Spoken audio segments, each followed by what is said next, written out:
Estudia actuación en Timbre 4. Niños, adolescentes, adultos. Dirección Claudio Tolcachir. Informes en www.timbre4.com. Probá Viaggio Expresso, el café 100% natural en cápsulas compatibles. Comprá online en tiendaviaggio.com.ar. Con envío a todo el país o en su boutique ubicada en Salguero 2626 Palermo. Viaggio Expresso, el verdadero sabor del buen café. Letras y corcheas. Un encuentro con músicos y escritores. Una hora para disfrutar de canciones y textos contado por sus autores. Letras y corcheas. Los jueves de 22 a 23 con la conducción de Hernán y Mario Dobri.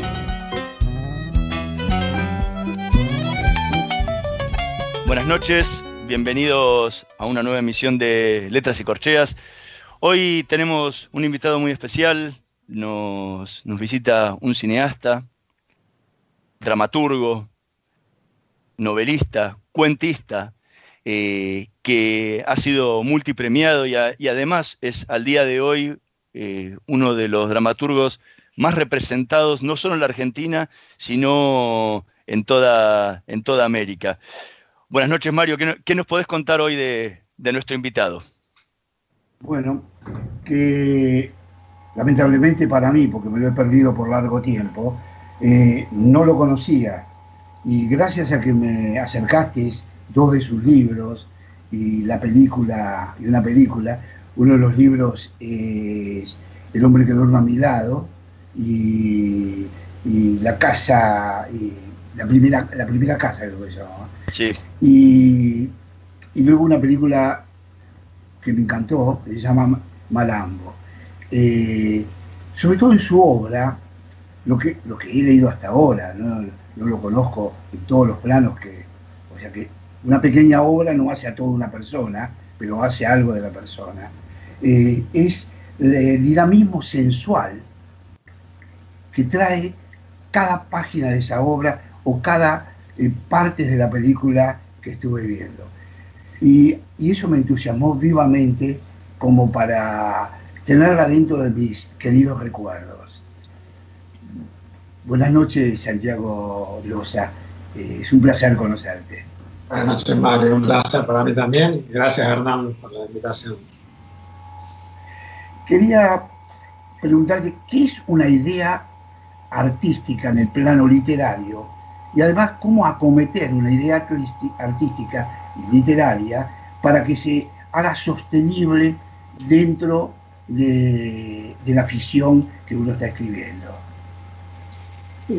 Para mí, una idea, no sé, literaria o artística tiene que ver con una insistencia, con algo que en uno, es algún elemento que se va colando en los sueños o en el pensamiento diario, empieza como a volverse obsesivo, cierta zona donde uno empieza a darse cuenta que hay un pensamiento recurrente sobre cierta frase o cierto recuerdo que alguien te contó o cierta imagen. Para mí tiene que ver con esa recurrencia que empieza a aparecer en el cotidiano de uno y que uno siente la necesidad de llevar adelante.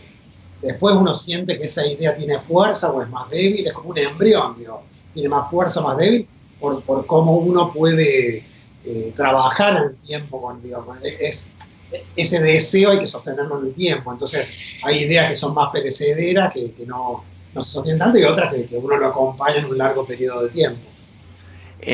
Hace un tiempo Roberto Tito Cosa nos había dicho en la entrevista que le hice que su disparador era un diálogo, que lo que primero le venía a la cabeza era un diálogo y a partir de ahí iba escribiendo toda la obra y ese diálogo después podía formar parte o no de la obra que estaba escribiendo. En tu caso, ¿se da a través de imágenes? ¿Cómo empieza ese proceso de escritura? Claro, no, pienso lo que él dice, lo que pasa a Tito Cosa a través del diálogo. Yo trabajo mucho, o se fue dando que escribo mucho monólogo, también he trabajado monólogo. Entonces el monólogo primero aparece, para mí es como tener como el oído ajustado para entender una voz que no es la voz propia, como tomar una voz ajena y hacérsela propia, empezar como a descubrir cierta, no sé, como a entrar en una zona más inesperada, digo, no, donde uno arma ciertas estrategias provisorias, de donde me pasa eso con los personajes, como empezar a escuchar la voz de esos personajes. Entonces son al principio 2 o 3 páginas donde prueba, digo, de ir escuchando. Supongo que es como algo similar, aunque creo que es mucho más complejo, como hacen los músicos cuando van afinando los instrumentos o probando. Digo, a mí me pasa eso, que a veces escribo un párrafo, voy probando como una musicalidad una cadencia que tiene esa voz y también una lógica que tiene esa voz. Leyendo acá La primera casa, comenzás con un sueño. Sí. Luego, a medida que uno avanza en la obra, los sueños comienzan a tomar una preponderancia en todo el escrito. Hay 4 sueños que yo lo he sentido como que declaran la obra. ¿Esa fue tu idea de transcribir en sueño lo que luego iba a ser realidad? Te pregunto por qué. No, yo sabía que la novela arrancaba con un sueño, La primera casa arrancaba con un sueño, y sabía que era una novela que estaba vinculada al cine. Y para mí el cine, digo, el cine está vinculada es la posibilidad del cine de soñar como en un lugar oscuro con los ojos abiertos, digo. Entonces, fue casi como orgánicamente que la novela arrancase y quizás termina con un sueño, como si lo primero porque cuenta como una situación de un adolescente como en un ámbito bastante opresivo, entonces la posibilidad de soñar o la posibilidad del cine viene a ser un espacio bastante libre, inclusive la posibilidad de narrar. O sea, para mí siempre la posibilidad de la ficción o la posibilidad narrativa ha sido un espacio de mucha libertad. Eso lo siento yo en lo que hago. ¿Y qué hay tuyo en ese adolescente que narrás, que tiene todo un trajinar en su pueblo original hasta que se va luego a la gran ciudad, ¿no?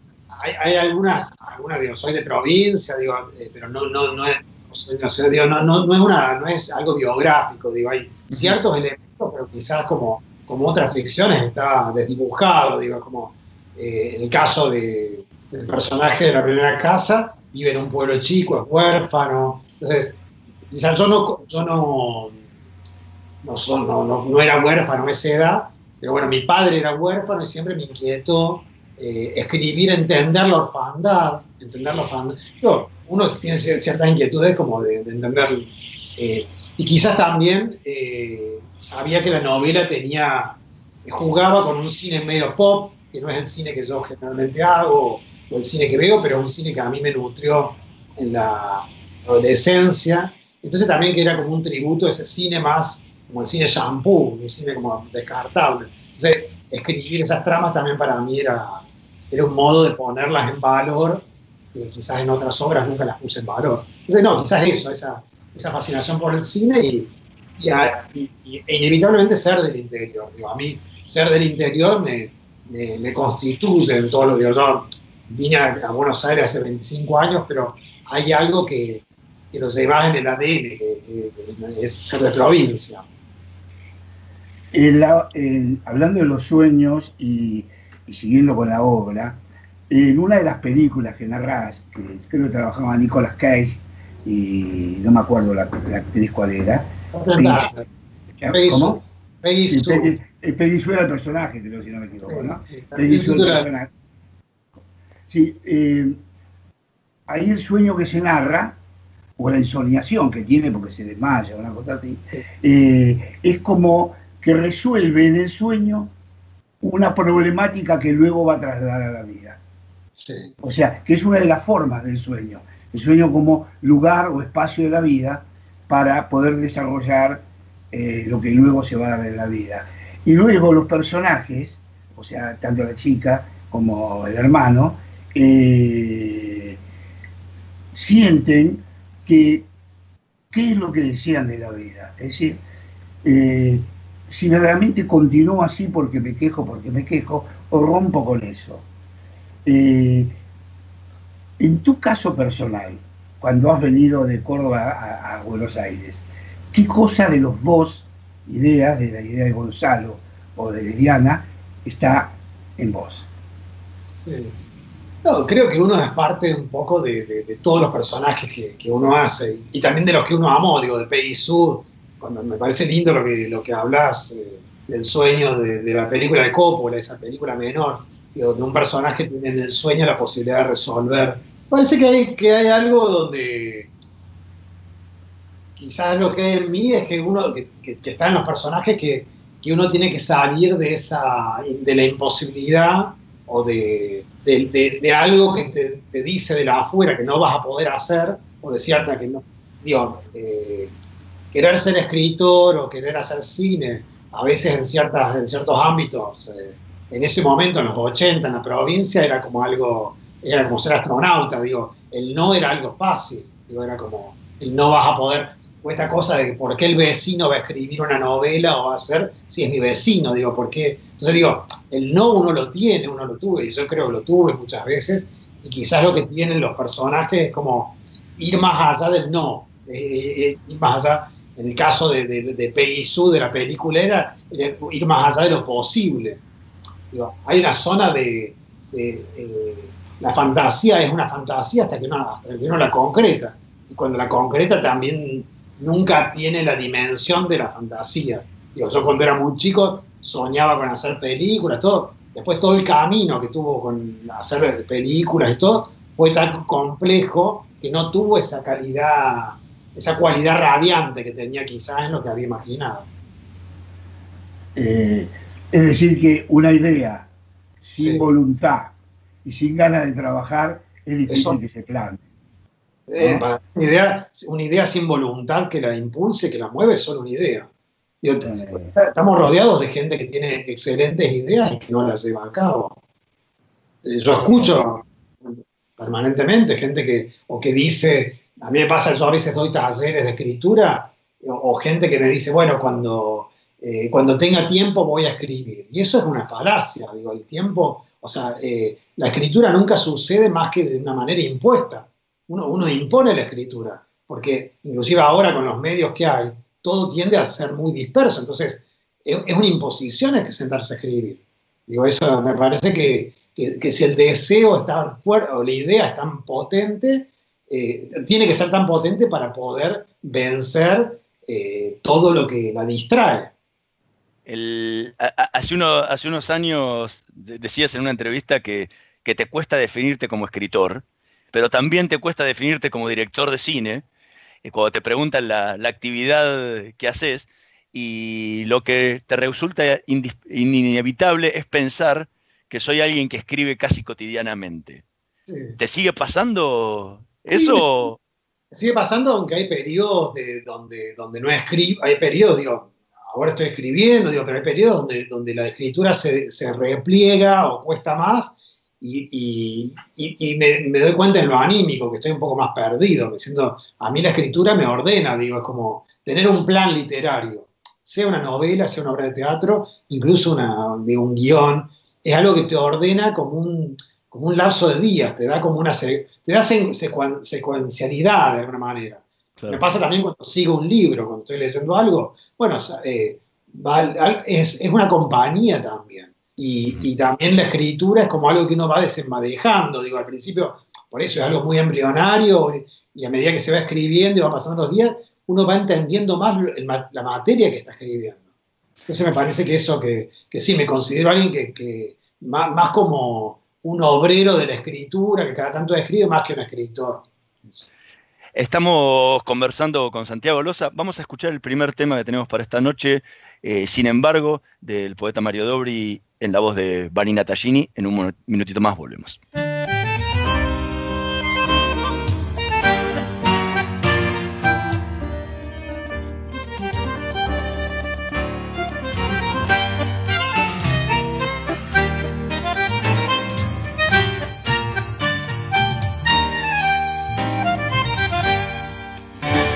Termina aquí un tiempo que ya ha sido, Un tiempo que he vivido y ya no es, un tiempo que el tiempo ha consumido, buscando los caminos de mi ser.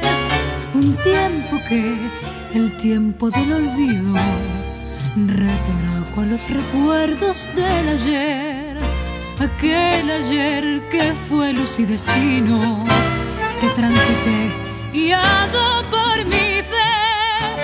Sin embargo yo tengo una esperanza, sin embargo yo guardo un firme anhelo.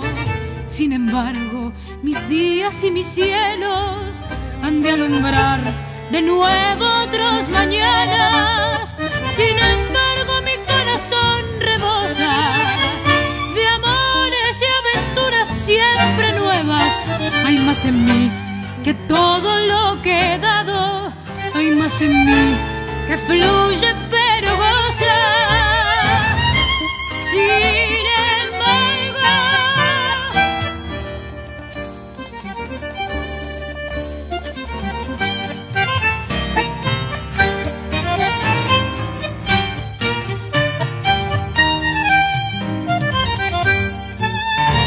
sin embargo yo tengo una esperanza, sin embargo yo guardo un firme anhelo. Sin embargo mis días y mis cielos han de alumbrar de nuevo otros mañanas. Sin embargo mi corazón rebosa de amores y aventuras siempre nuevas. Hay más en mí que todo lo que he dado, hay más en mí que fluye pero goza. Sin embargo,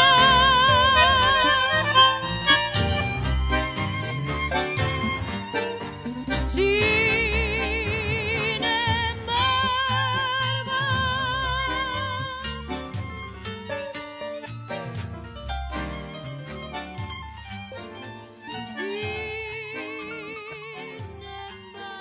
Era, sin embargo, canción del poeta Mario Dobri en la voz de Vanina Tallini, que compartimos en esta noche de Letras y Corcheas, mientras seguimos conversando con Santiago Loza. Recién hablabas de cómo te veías como escritor y de ese obrero de la escritura que te consideras. Tenés tres sectores o tres rubros, podríamos llamarlo, distintos, que uno tiene que ver con la narrativa, el otro con la dramaturgia y el otro con el cine, del cual no solo sos el director de tu película, sino sos su propio guionista. ¿Cómo decidís, cuando te viene esa idea de la que hablabas en un comienzo, cómo es el proceso de decir, bueno, la voy a escribir para esto, para lo otro o para lo tercero? ¿Cómo haces para decidirte en eso? ¿Cómo es el proceso? Por lo general porque el cine implica mucho más dinero oneroso, es un proceso más comlejo, entonces siempre que aparece cierta idea, uno analiza con un productor. Yo por suerte tengo productores, o sea, analizo con los productores, con la gente que me va, antes de empezar a desarrollarla. Entonces, primero el cine está mucho más intermediado. El teatro por lo general también tiene que ver con que conozco por lo menos la gente que lo va a estrenar. Entonces siempre aparece, también tiene algo colectivo, que a mí me gusta, tengo esta cosa más de trabajo solitario, pero me gusta lo colectivo, y el teatro, eso, siempre sé quién puede estrenarlo, aunque cambie la actriz o el actor o el elenco, por lo menos hay hipótesis de estreno. Y trabajo para el escenario, para un acto más de comunicación más directa que no tiene el público. Y quizás la escritura, lo narrativo, o la escritura que no es para otros soportes, es como un plan secreto. Yo eso digo, bueno, es como algo que voy escribiendo y va trabajando, y veo que no lo comento mucho porque hasta que no está con el editor, el que edita la novela, hasta que no es un libro no sé qué es. Es un texto que uno va trabajando y puliendo e insistiendo, y bueno, en un momento... por suerte uno puede publicar, pero si no son esos textos que son eso para mí es como si fuera un pacto secreto. el de la escritura que no va a parar al cine ni al teatro. Es decir, que el ámbito literario tiene esos tres caminos donde realmente el cine como la obra teatral, requieren primero o del pedido para poder ser llevada a cabo, porque muchas veces muchos autores teatrales incluso han sido actores y han desarrollado sus propias obras. Hablando de Shakespeare, por ejemplo, escribía sus obras, pero él las actuaba también, o sea, era su teatro, ¿no? ¿Es el mismo caso tuyo? ¿Te gusta o te gustaría actuar en tus obras? No, o sea, actuar no. En algún momento hubo como una suerte de performance donde hice como leía, había como una lectura, entonces estaba presente, pero me ponía muy nervioso. No, inclusive me gusta como que otros directoras y directores hayan hecho como mis textos, porque yo tengo distancia para sentirlos como algo ajeno. Pero no siento, me parece que hay algo que sí, que creo que tiene la actuación, de que cuando escribo teatro, el teatro es muy físico. Entonces, cuando escribo teatro, el teatro está ocurriendo en mi cuerpo a medida que lo escribo.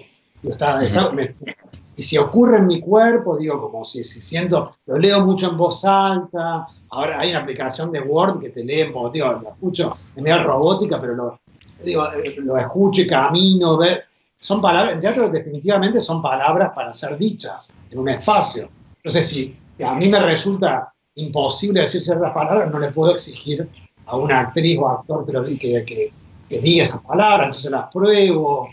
Pero sí siento también que en el teatro, a diferencia del cine, el peso de la palabra es mucho mayor en el cine, o el trabajo más minucioso con el lenguaje es mayor en el teatro o en la narrativa que en el cine. La escritura para cine es una escritura mucho más pragmática y donde uno trabaja para la película y va a desaparecer esa escritura.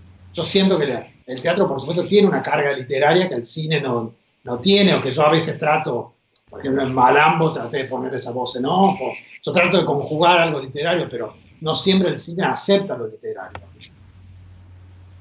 No cabe duda que en Malambo, como director, tuviste que ocupar otra función que no la de literato, y eso lleva a traslucir en imágenes lo que tu pensamiento quiere. ¿Era esa tu idea del desarrollo del baile y de las circunstancias del bailador, en este caso el malambista?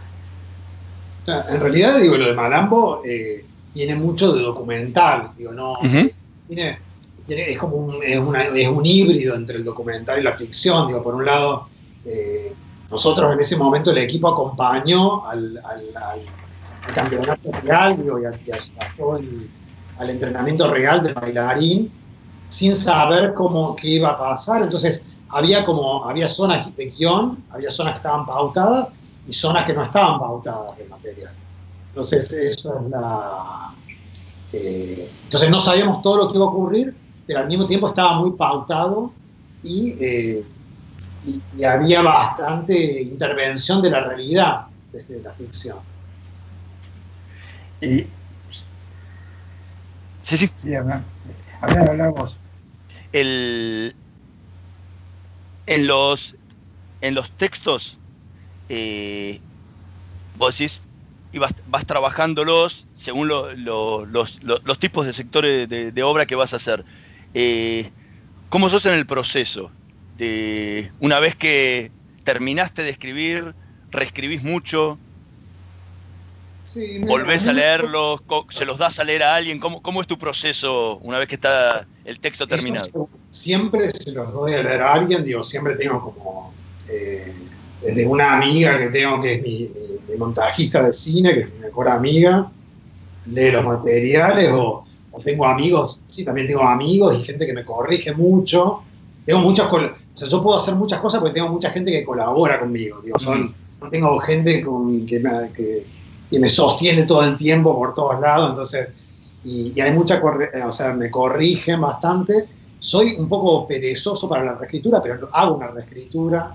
Ejemplo, de la primera casa, la editora me propuso, hay una poeta que se llama Gabriela Franco, que fue la editora que me propuso hacer una reescritura con ella de la novela. Entonces con Gabriela yo reescribí como siguiéndole un poco las propuestas de ella, reescribí la novela.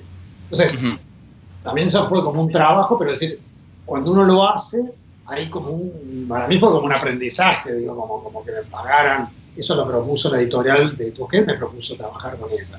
Entonces, a veces lo hago, a veces me pongo perezoso, es según para qué, digo, ahora eso te contaba, estoy escribiendo como una serie que va a salir por WhatsApp, ahora en Uruguay está saliendo y ahora en Argentina, como una suerte de teatro por WhatsApp. Bueno, y había algo, es como un diario, y hay algo de la impronta más seca y dura, escribir y mandar, y hacer unas mínimas correcciones y mandar, y no que tenga porque tiene que ver con la urgencia.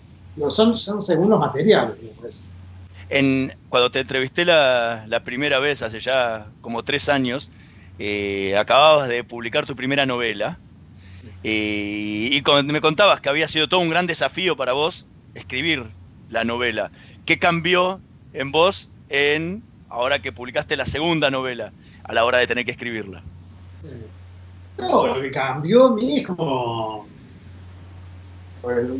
Cambió como que sé que tengo la paciencia para escribir, digo, son novelas cortas, todo, pero para mí me demandan una paciencia y un compromiso que, bueno, ahora sé que lo puedo llegar a tener. Yo tiendo a soltar más los materiales, entonces siento eso. Pero no es que me da más seguridad, digo, cuando me meto con otra novela vuelvo a sentirme inseguro. Hay algo de recomienzo permanente, quizás con más experiencia, pero como me sigue desafiando por la forma, digo, la escritura me sigue generando preguntas, me sigo sintiendo muy aprendiz. Cuando yo decía lo del escritor, digo, que yo no me siento escritor, es porque siento que al escritor se le pide que opine. Bueno, ahora hay mucha opinión sobre la coyuntura, sobre lo que está pasando. O sea, a veces al escritor se le pide una serie de opiniones, todo. Y yo no, me siento más aprendiz en eso. Digo, no tengo mucha opinión sobre mucho. Digo, solamente puedo construir estas pequeñas ficciones y sentir que me manejo bien o que puedo entender esos mundos. No, a veces en el gran mundo me pierdo absolutamente. O sea que en el plano literario uno diferencia entre la obra casi exigida y la obra que uno escribe porque sí. Se me hacía acordar a Gabriel García Márquez cuando escribía 100 años de soledad. Era una obra que la hacía porque sí, porque era lo que quería llevar y no tenía siquiera en ese momento un editor. Cosa que ocurre bastante al revés cuando uno se profesionaliza en el trabajo literario. ¿Es así como pensás vos? O... Sí, no, me gusta esto que vos decís del porque sí, digo, quizás uno siempre, digo, creo que todo el proceso de escritura uno tiene la fantasía, o yo lo tengo, de decir, bueno, ojalá que eso se publique, pero lo hago porque tengo ganas, nadie me está pagando, digo, al principio surge como como una autoimposición, digo, me lo propongo y lo voy haciendo y a mis tiempos, es casi como un compromiso, es como si uno fuera, yo siento que soy mi propia pyme y que me doy trabajo y me exijo entonces un trabajo y voy, pero a la vez hay algo que está bueno que decís, que a mí me costó mucho la idea de pensar como en lo profesional, también en el cine, en eso yo creo que tengo como un sentimiento muy amateur en eso, como de la escritura porque es una necesidad y bueno, y además se ha vuelto, a través de los años se ha vuelto mi forma de vida, digo, de forma de ganarme la vida, pero parte de una necesidad y de un juego, y en eso siento que es amateur, digo, cuando yo no sienta que hay juego y necesidad, realmente me cuesta mucho. Las pocas veces que hice algo solamente por algo económico, la pasé muy mal. Entonces trato de que haya, aún estando lo económico, de que haya de que aparezca en mí la necesidad de contar ese mundo y el juego permanente. Y la posibilidad de equivocar, y el juego que implica que podés ganar o equivocarte o el error. Estamos conversando con Santiago Loza. Vamos a hacer una pequeña pausa. En un minutito más volvemos con más Letras y Corcheas. Vamos la radio, somos tu voz. Vamos con Eco, siempre la verdad y la mejor información. Gracias por quedarte en casa. Gracias por no ser familiero. Por el aguante de vivir sin fútbol. Por hacer que cada día sea distinto para los más chicos. Pero también gracias por salir y arriesgar tu vida para salvar muchas otras. Por ir al campo. Por llevar el trabajo a los más importantes. Por estar ahí, en la caja del súper, como si nada hubiese cambiado. Gracias por el esfuerzo, por el optimismo, por darle para adelante. Aislados, pero más unidos que nunca. Argentina unida. Argentina Presidencia. Omint Digital, la primera plataforma online para cotizar y comprar un plan médico con cobertura nacional para vos y tu familia. Ingresá en omintdigital.com.ar y conoce más. Superintendencia de Servicios de Salud. Órgano de Control de las Empresas de Medicina Privada. 0800-227-2583. ssssalud.gov.ar. RNMP 1336. No es novedad si te digo que el mundo turismo, que los aviones, que los transportes fluviales, terrestres fueron los que más sufrieron esta cuarentena, lo que más sufrieron la llegada del COVID-19. Sin embargo, empresas como Flybondi siguen trabajando, siguen pensando ideas para volver a volar, siguen pensando en los protocolos de sanidad, siguen trabajando para que, una vez que los aviones vuelvan a recorrer el territorio argentino, los pasajeros puedan volar lo más seguro posible. Hace muy poco te había contado que la gente de Flybondi había sacado los nuevos Ultra Flex, boletos flexibles para que vos los puedas acomodar de acorde a tu agenda. Pero la gran preocupación que hoy tiene Flybondi es si el gobierno va a habilitar, va a seguir permitiendo que opere el aeropuerto del Palomar. Esto es imprescindible para los chicos de Flybondi porque de esta manera ellos ya pueden focalizar sus estrategias a futuro. Pero los chicos de Flybondi siguen esperando todavía que el gobierno les diga si sigue o no operativo el aeropuerto del Palomar. Omint Digital, la primera plataforma online para cotizar y comprar un plan médico con cobertura nacional para vos y tu familia. Ingresá en omintdigital.com.ar y conoce más. Superintendencia de Servicios de Salud. Órgano de Control de las Empresas de Medicina Privada. 0800-227-2583. ssssalud.gov.ar. RNMP 1336.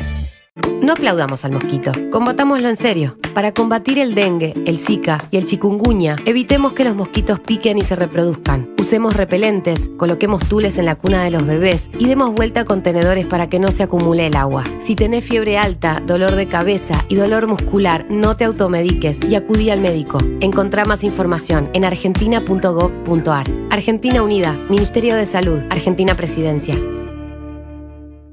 Podés vernos en vivo en ecomedios.com. Contenidos audiovisuales. Conectate con nosotros. Línea directa 4-325-1220. Letras y corcheas. Una hora para disfrutar de canciones y textos contados por sus autores. Con la conducción de Hernán y Mario Dobri.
Sol de sales el desierto,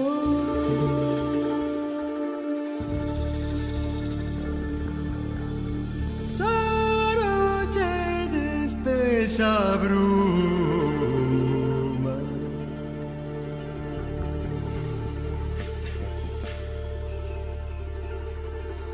junto a la noche creciendo.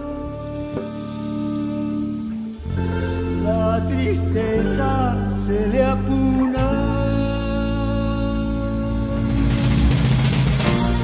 Labrador del salitral, cosechador sin descanso,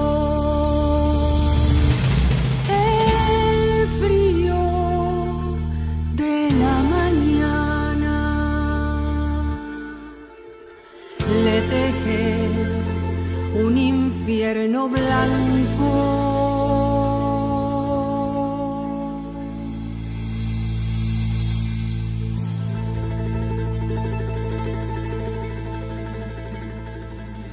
Desde la agreste comarca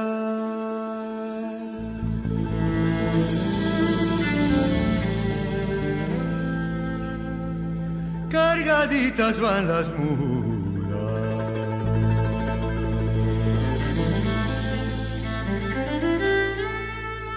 el horizonte del viento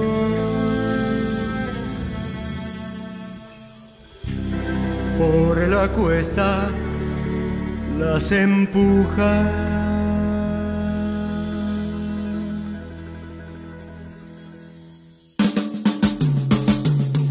Rincón del agua, rincón del cielo, rincón de los arbitrales. Queman las manos, queman la sangre, queman los sueños que nacen. Rincón del agua, rincón del cielo, rincón de los arbitrales. Queman las manos, queman la sangre, queman los sueños que nacen. Morada de los inviernos, mineral de la Griapuna, sobre el pical de la choza, redonda la luna. Canto de los salitreros, amargo sabor del tiempo, desde el llanto de la tierra, la canción se hace un lamento. Pico pala y pico, resuena el eco en el llano, la sal que hiere las venas, nace como un ángel blanco. Rincón del agua, rincón del cielo, rincón de los arbitrales. Queman las manos, queman la sangre, queman los sueños que nacen. Rincón del agua, rincón del cielo, rincón de los arbitrales. Queman las manos, queman la sangre, queman los sueños que nacen.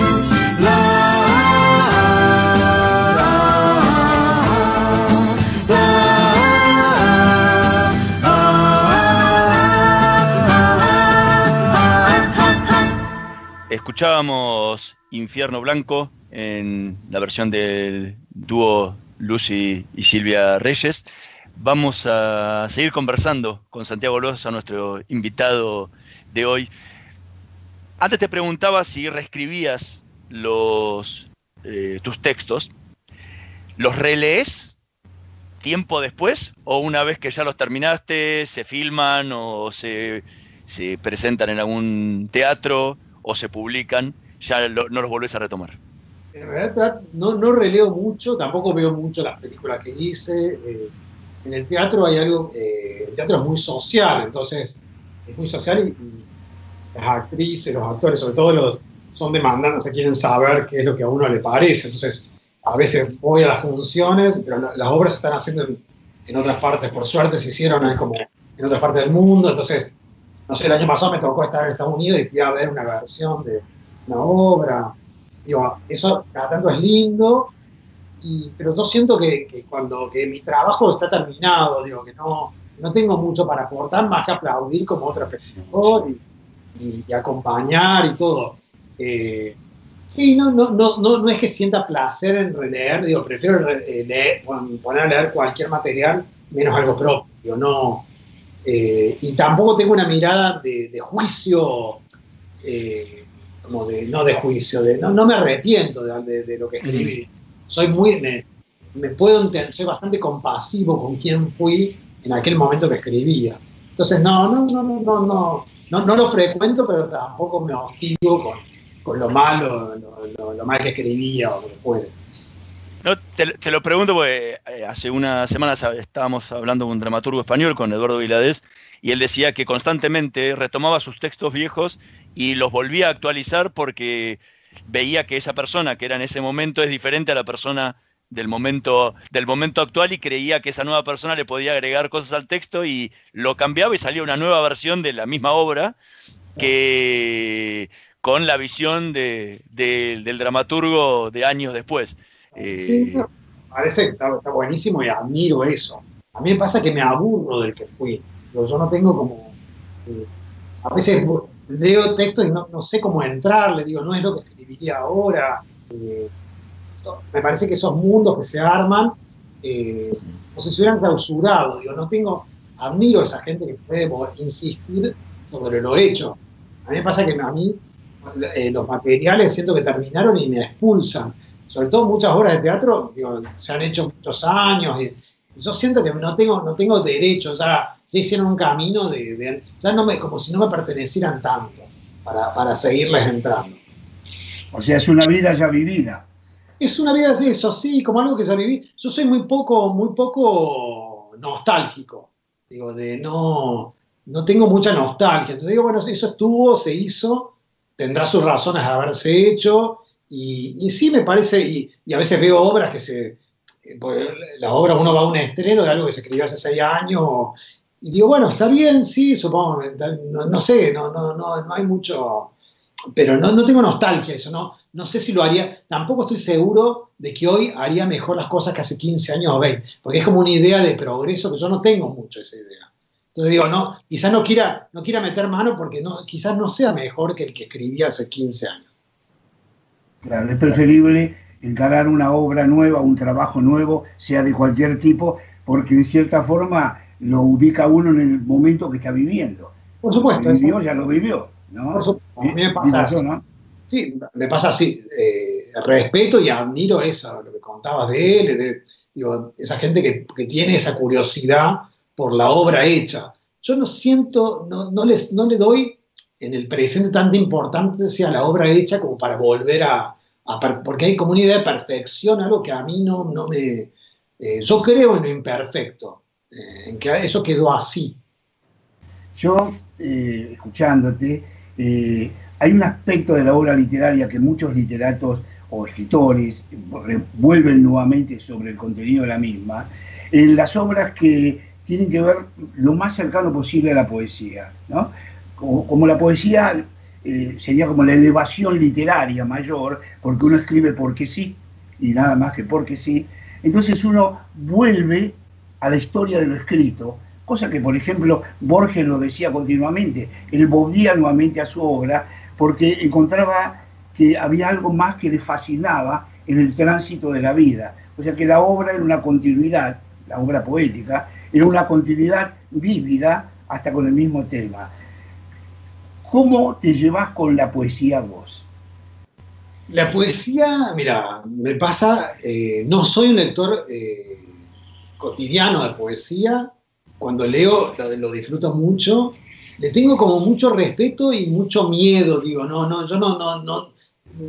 mis incursiones con la poesía han sido muy tímidos, muy expandidos, me gusta mucho, me conmueve cierta poesía a veces, pero no me le animo, me parece como, yo creo que es una instancia a la que por suerte, no es que yo crea en el progreso, pero como si hay una instancia superadora va a ser la poesía, digo, si hay algo que más adelante me gustaría acceder es a la poesía. Todavía siento que no actuó suficientemente en mi persona o lo estoy intentando, a veces lo intento, me arrepiento, guardo, y eso, pero disfruto mucho leyendo, escuchando poesía, aunque no soy, a veces agarro otros materiales, digo, también te demanda un estado, y no siempre estoy en estado poético, por decirlo de alguna manera. ¿Y qué te pasa cuando contás que a algunos estrenos vas, a alguna de tus obras vas, por lo menos las que están acá en Argentina, y en el resto del mundo es más difícil? ¿Qué te pasa cuando ves tu obra que escuchaste a través del Word o leyendo la voz puesta en escena. ¿Qué te pasa cuando ves eso? Pasa de todo. Generalmente está intermediado, digo, como eso, es muy social el teatro, como muy social, está intermediado por los nervios de ese día, porque ese día, viste, tenés que, generalmente son los estrenos son de mucha exposición, social, entonces digo, es muy difícil concentrarte. Entonces, me pasa como que algunas obras disfruto más y me concedo y la puedo escuchar como y disfrutar, otras veces no disfruto, a veces estoy de acuerdo con ciertas elecciones que se han hecho, otras veces no, pero siempre acompaño, digo, me parece que el esfuerzo que llevó esa gente en llevar adelante una obra me parece heroico. Entonces yo solo acompaño, digo, no me siento capacitado ni para hacer devoluciones, ni para, digo, acompaño casi. Después lo que voy sintiendo como nervios y procesos internos en ese momento. No, te lo preguntaba desde otro punto de vista, de cómo lo sentías vos viendo tu texto ahí. O sea, sí. no de la sensación del estreno. Tito Cosa decía que él no iba nunca a los estrenos porque sentía que podía mejorarle algo más a la obra, que tenía que cambiarle algo más, que lo veía así, entonces prefería decir, bueno, esto ya se terminó, lo entregué, que lo hagan ellos y que tome vida propia, pero no sentir la tortura esa de pensar que podías agregarle cosas. A mí eso no me pasa, digo, es como lo mismo, cuando la obra está en escena, es como no se me ocurre que otra cosa, jamás se me ocurre que podría haberle hecho otra cosa, porque me parece mucho más poderoso lo que veo en escena, me guste o no, tiene un poder, y a mí ya no se me ocurre la escritura. Ahí me vuelvo espectador, yo me vuelvo espectador incluso de lo que alguna vez hice. No se me ocurre absolutamente nada. No. Aparte del campo del lenguaje literario, ¿te gusta el lenguaje de la danza? Me encanta. Sí, me encanta la danza y la música. Me gusta lo que no tiene, y por eso la poesía, lo que prescinde del relato. Yo trabajo mucho sobre el relato, y por eso mismo me gusta el arte que prescinde del relato, que solamente es forma, movimiento, belleza, sin estar anclado en el relato. Eso me parece... no todos los espectáculos de danza, pero muchas veces que veo danza me parece como algo que no sé, como algo que no tiene que ver con, claro, que la palabra, a donde la palabra no accede, donde empieza a suceder otra, donde aparece la fuerza del movimiento, de la belleza sin poder nominar. Sí, a mí me encanta, yo disfruto mucho, es otra zona de disfrute. ¿Fue eso lo que dejaste plasmado en Malambo? Claro, sí. Lo de Malambo hay algo donde me parece como supongo como un éxtasis o una libertad que tiene la persona que baila, que el escritor o la gente que trabaja desde la palabra no creo que tiene. Es otra cosa, no la tiene. Uh-huh. Hace tiempo escribí unas letras para un espectáculo junto con Julieta Venegas. Entonces escribimos como juntos unas letras que ella cantaba. Y para mí, al escribir esas canciones es como que te ocupa otra zona del cerebro, te ocupa es otra cosa. Lo que supongo que también pasa con la poesía, digo, es como otra cosa que no es entender la lógica como la lógica que tiene el relato, que puede tener un relato. Tanto Estamos la poesía disculpa. Nos piden un corte ahora. Estamos conversando con Santiago Loza. Vamos a escuchar el último tema que tenemos para esta noche preparado. Ahora no, del poeta Mario Dobri en la voz de Silvia Reyes. En un momento más volvemos.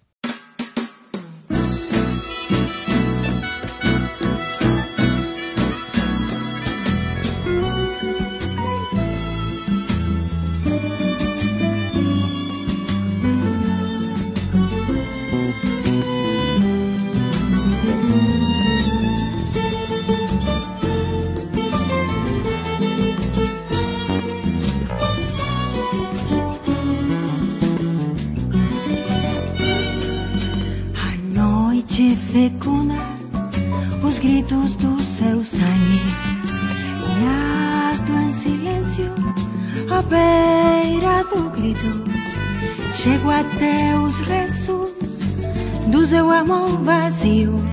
Agora não, agora não, agora não.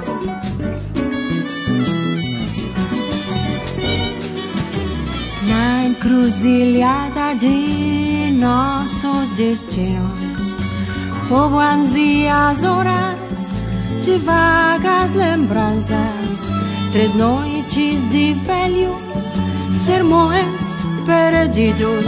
Agora não, agora não, agora não. Cantarei como os ventos, olhando as sombras, o despojo nascido de um amor incerto, nada calmo, rancor. As palavras, os feitos, o abismo do sonho tornou-se um mistério. Hoje não sei se é cedo, se foi tarde ou logo, que cruzamos olhares como dois transeuntes. Voltei-me para ver-te afastada em silêncio e mergulhei na lembrança, cansado e sereno. Agora não, agora não, agora não.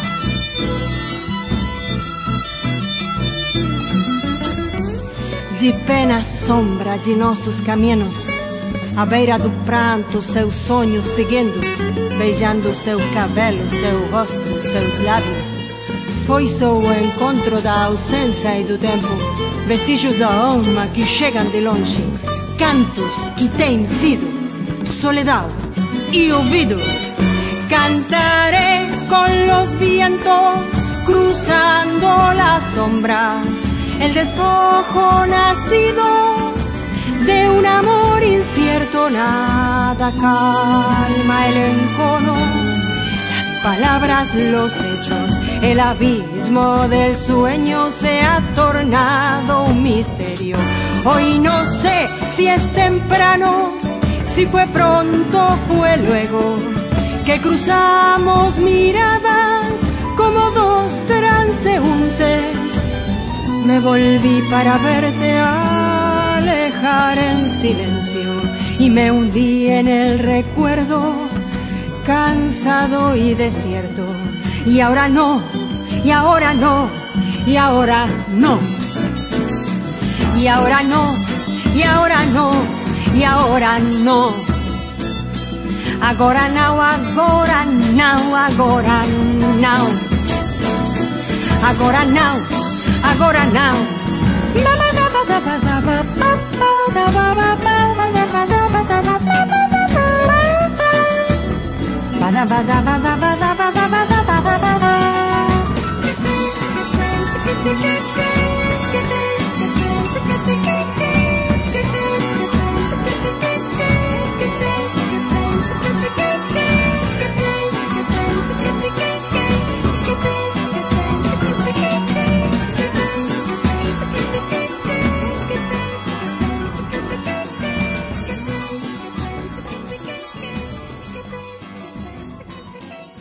Escuchábamos Ahora no, del poeta Mario Dobri, en la voz de Silvia Reyes, en esta noche de Letras y Corcheas, que nos acompaña Santiago Loza. ¿En qué estás trabajando ahora? ¿Nuevo proyecto de cine, televisión, radio? Más allá del que contaste de esta serie que está por WhatsApp en Uruguay. No, bueno, ahora es como es un tiempo raro. Se vuelve a emitir una serie que se hizo en televisión pública hace unos años. Por esta situación vuelve a emitirse los martes y miércoles, que se llama 12 Casas. Entonces, bueno, acompañando un poco la movida esa de volverse a emitir. Y después, es un momento raro. Yo estaba por viajar a un estreno de una obra en España, en Madrid. Y bueno, empezó la situación de pandemia, se suspendió, se postergó, y estoy con un proyecto de película, de largo, pero también está un poco, bueno, como viendo que va, como tratando de entender qué va a pasar y cuáles van a ser las formas de producción. Entonces también estaba en teatro con otros proyectos que ahora todo quedó un poco paralizado o en suspenso. Entonces estoy ahora con esto, se llama, con una propuesta de un productor uruguayo que se llama Amor de Cuarentena, que lo hacen, son como una suerte de mensajes que van llegando a través de 20 días y que cada persona a través de WhatsApp elige quién te dice esos mensajes, elegís el emisor de esos mensajes. Son pruebas, digo, eso se va a hacer en Argentina, creo que arranca en un par de semanas. Pero son, y con eso como buscando la vuelta a distintos soportes, digo, como uno le está buscando la vuelta, por lo menos hasta que sea habitual, o que vuelva a ser habitual lo presencial, eso, cada vez hay más como ideas de encontrar la vuelta, sobre todo para las actrices y actores que han quedado sin trabajo en este tiempo, que realmente lo del teatro ha sido muy violento para la gente que está trabajando, no puede seguir trabajando. Entonces eso, por ahora, en estos experimentos. Y después sí, también tengo como esas escrituras más privadas que espero que desencadenen en alguna publicación en algún momento, pero es algo, son de mucho, eso, de largo aliento. Voy ahí escribiendo un poco por día. Siguiendo la literatura de los dos libros que estuve leyendo, en el segundo, volviendo a los sueños, había un sueño ahí que vos planteaste de Gonzalo que duerme en un sótano y que luego tiene toda una ensoñación que me costó a mí entenderla y la tuve que leer 2 o 3 veces respecto a Julián, el dueño, y respecto a las circunstancias que movían el sentido de familia, del padre. Me hacía acordar un poco, salvando las cosas que decían cada uno, a la obra de Hamlet, ¿no? Donde el personaje no sabe si le está hablando algo que es una realidad o es una ensoñación.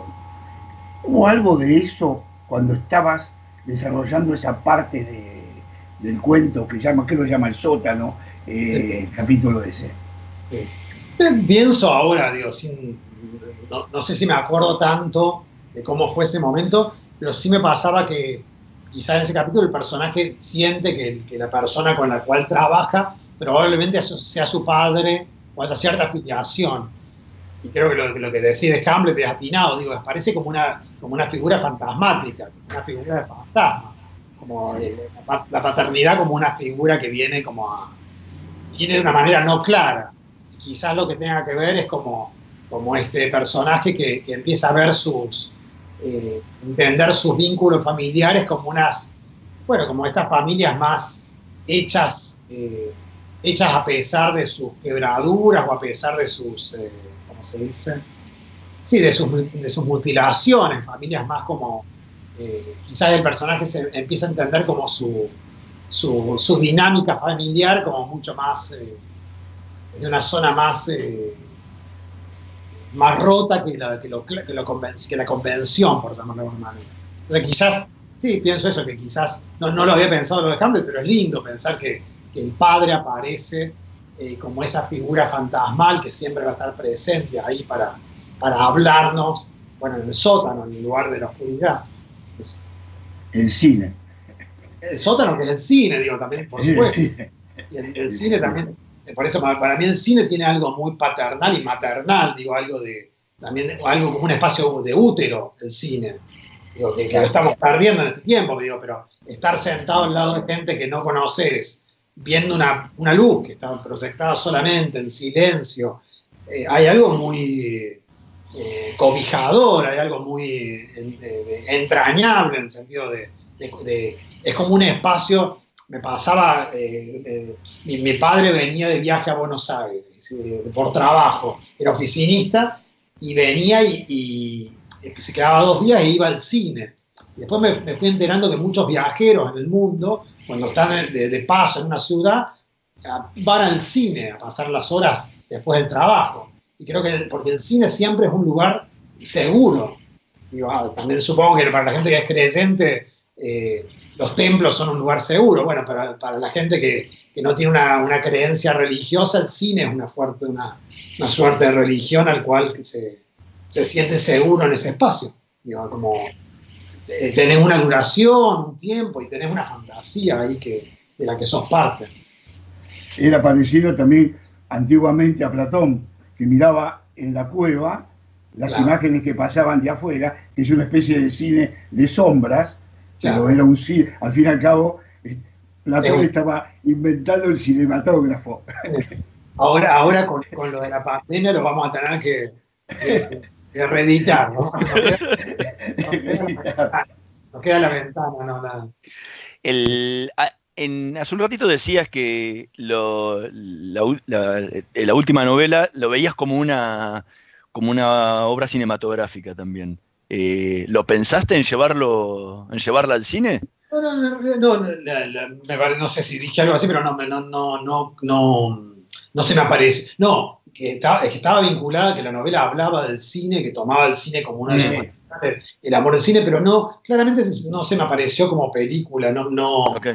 Se me ocurre. La novela anterior, El hombre que duerme a mi lado, hubo como unos intentos de un productor que quería hacer la película. A mí no me interesaba dirigirla, pero podía acompañar eso, y no se concretó, por ahora no se concretó. Pero la última no la sentía. Incluso cuando escribo narrativa trato de que después no sale porque a la gente se le ocurre que pueda haber una película ahí, pero que no se pueda filmar, que haya algo. Mismo en el teatro hay cierta interioridad que tienen esos personajes, que me parece que el cine en eso es muy cruel. Digo, la cámara toma lo que toma, el exterior, toma la materia. En cambio, el teatro o la narrativa pueden desarrollar una interioridad que no se filma. Digo, son impresiones o sensaciones que es muy difícil que se filmen. Durante mucho tiempo escribiste cuentos. Escribiste ahora, tus últimos 2 trabajos narrativos son novelas. Sí. ¿Te dan ganas de volver al cuento? ¿Estás escribiendo? Sí, me dan ganas como de hacer como ficciones cortas, sí, me dan ganas de probar. ¿Qué es eso? Me dan ganas de muchas cosas, me dan ganas de seguir escribiendo canciones, me dan ganas, digo, me parece que sí, para mí es muy vital estar relacionado con eso es lo que les decía, ¿no? Estar relacionado con la escritura. Entonces, todo lo que aprendí, en un momento yo escribí unos guiones para dibujos animados. Entonces digo, eso fue lindo, como escribir para dibujos animados, me da ganas de probar a escribir literatura infantil. Digo, uno tiene ganas, digo, después también está mi parte donde yo tengo que vivir de lo que hago, entonces también un poco lo que hablaba Mario, yo voy combinando a veces lo que quiero con lo que me sostiene, entonces a veces uno va conjugando. Digo. También acepto trabajos donde también me desafían cosas nuevas. En el casting de la película, trabajaste vos, me imagino, ¿no? Sí, yo vos. Si digo por la elección de Gaspar Joffre, ¿no? Sí. Como personaje central, que además todos los personajes tienen el nombre real. Sí. ¿Por qué elegiste, por ejemplo, a Gaspar y no a Pablo? Sí. Pablo Lugones. En realidad, cuando surgió esto, cuando surgió el proyecto, que era con Diego Dukovsky, que es el productor, de hacer una película sobre Malambo, empecé a ir a observar clases de Malambo, y vi varias clases, y bailarines que estaban entrenando, y me pasó que, en realidad yo tomo algo que la película, algo que es real, que lo vi a Gaspar. Gaspar no era tan joven como otros bailarines, como si hubiera algo vulnerado en Gaspar.